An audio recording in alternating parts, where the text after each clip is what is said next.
একটা বার পিছানো হয়েছে। সো ওইখান থেকেই আমরা আসলে প্রিকশন নিয়ে যত ধরনের পারমিশন নেওয়া সব কিছু অলরেডি আমরা আমাদের ফেসবুক পেজে অলরেডি আপ করে দিয়েছি, এবং যত ধরনের পারমিশন আমাদের সংস্কৃতি মন্ত্রণালয় থেকে শুরু করে স্বরাষ্ট্র মন্ত্রণালয় থেকে শুরু করে ইভেন পুলিশ পারমিশনও, এটা আসলে খুবই আনফর্চুনেট যে আমাদের আসলে পুলিশ পারমিশনটা আসলে একটু দেরিতেই হয়, যে লাস্ট মোমেন্টেই আমরা দেখি। বাট এবার আমরা 5 দিন আগেই আমরা সরকারের সহযোগিতায় উই গট দিস, এবং ওই জিনিসটা আমরা বলেও দিছি।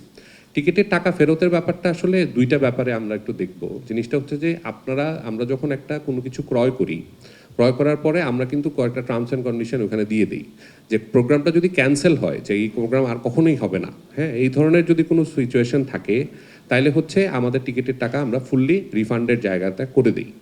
এরপরে কেউ যদি বলে যে না, এটা যে পোস্টপন্ডেড হয়েছে, এটা দুইটা পার্থক্য আছে দুই জিনিসটা। ক্যান্সেল মানে হচ্ছে যে আর এই আর্টিস্ট বাংলাদেশে বা এই নামে এই ব্যানারে আর কখনো পারফর্ম করবে না। সো এই একটা জিনিস হচ্ছে ক্যান্সেল, যে সে স্টেটমেন্ট দিয়ে দিছে বা আমাদের সরকারি কোনো একটা বিধিনির্দেশ আসছে যে এই আর্টিস্ট বাংলাদেশে আর ঢুকবেই না, এই আর্টিস্টের এবং হচ্ছে এই নামে কখন আর প্রোগ্রাম করবে না। সো এই ক্ষেত্রে আমরা হচ্ছে রিফান্ডের ব্যাপারটা 100% আমরা এনশিওর করি। হ্যাঁ, এখন কিছু কিছু ক্ষেত্রে যখন পোস্টপন্ড হয়, মানুষ তো ওই তারিখে অ্যাভেলেবেল নাও থাকতে পারে, ওই তারিখে তার আসলে অন্য কোনো এঙ্গেজমেন্টও থাকতে পারে। সো ওই ক্ষেত্রে যেটা হয় যে রিফান্ডের যখন ক্লেম করে, ওই রিফান্ডটা আমরা গুডউইল ফেইথ থেকে আমরা আসলে জিনিসটা দিয়ে দিই।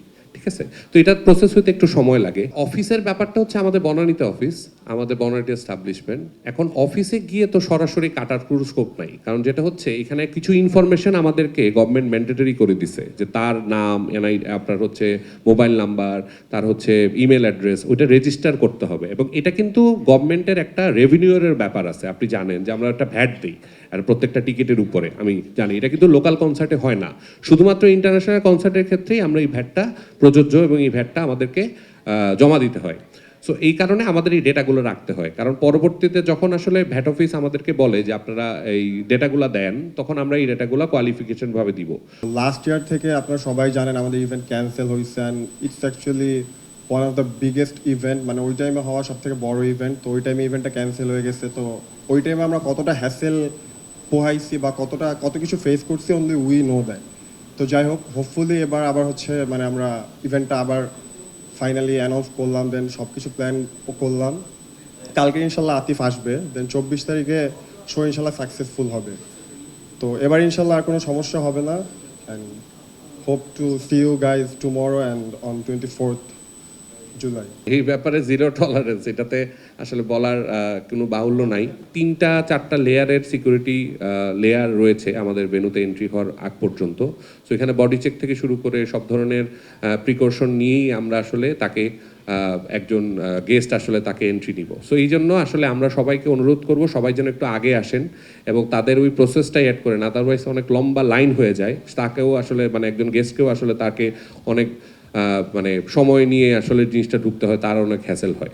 আগামীকালকে ইনশাল্লাহ আমাদের সব কিছু যদি ঠিকঠাক, আগামীকালকে আতিফ আসলাম সহ আমরা একটা প্রেস কনফারেন্স করব, কারণ আমাদের এখানে প্রচুর ক্রেডিবিলিটি কোয়েশ্চেন আপনারা করতেছেন।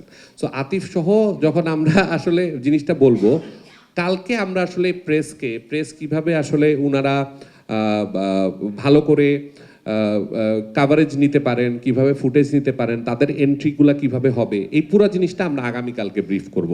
অ্যাটলিস্ট আমাকে আজকের দিনটা একটু সময় দিন, আমরা কালকে এটা আমাদের আতিফের প্রেস কনফারেন্সের সময় আথার সাথে সাথে আমরা এটা সুন্দর করে আপনাকে ব্রিফ করে দিব যে কিভাবে আপনারা কাভার করবেন আর কি।